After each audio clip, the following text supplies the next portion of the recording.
Bismillahirrahmanirrahim.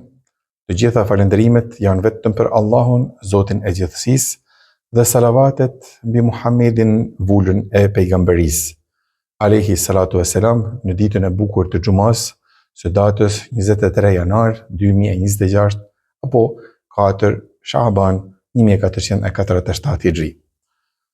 Në ditën e sotme të xumas, po ndaj me ju një ngjarje tepër interesante, përmes së cilës duhet t'i mësojmë dy gjëra. Gjëja e parë është të mësojmë që të respektojmë mësuesin tonë, qoftë atë të fesë, apo hoxhën, apo atë të shkencës.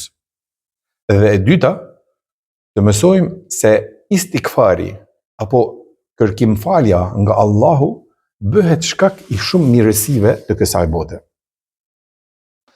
Dietari i madh Ahmed ibn Hanbeli, Allahu qoftë i kënaqur me të, një herë ishte në një udhtim dhe e zë koha e namazit diku në rrugë. Ai ndalon në xhamin e parë, ashtu që të falte namazin me xhamat. Pas namazit, ai vazhdoi të qëndrojë ulur në atë xhami duke bërë dhikr, pra duke përmendur Allahun. Mirpo, pastruesit e xhamisë kishin planifikuar pastrimin e xhamisë në atë kohë, kështu që e qitën për jashtë dhe i thanë që të vazhdoj dhikrin jashtë të xhamisë. Duke qëndruar ulur përpara xhamisë, përballë xhamisë, Ahmedi pa një furrë buke. Shkoi deri tek ajo dhe e kërkoi nga pronari i asaj furre që t'ia lejoj që të ulet diku me një qoshe të furrës dhe të vazhdoj dhikrin e vet, gjë që bukpjeksi normalisht e lejoi. Duke bërë dua, Imam Ahmedi vërejti se bukpjeksi vazhdimisht shqiptonte qetësisht fjalën estakfirullah, estakfirullah. Pasi e pyeti për këtë gjendje, bukpjeksi ju përgjigj: Allahu më fal, këtë e them gjithmonë derisa punoj. Herë bëj istikfar, herë bëj tesbih, pra them subhanallah, herë tehlil, pra them la ilaha illallah, herë tekbir, pra Allahu ekber, etj. Imam Ahmedi pastaj e pyeti se a ka vërejtur se a ka dobi nga kjo çfarë ai bën.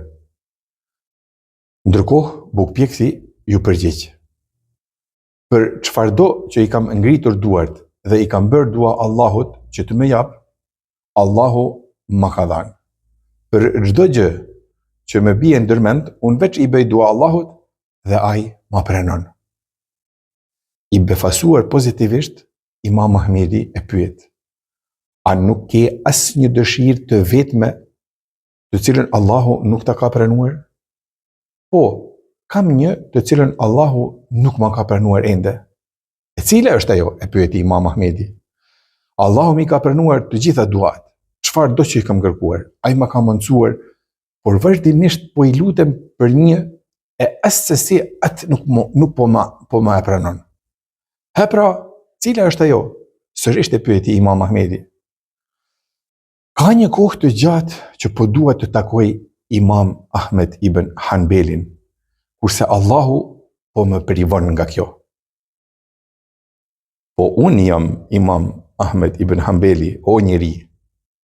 Vallë, ati qenke shkaku pse ato pastruesit më nxorën nga xhamia?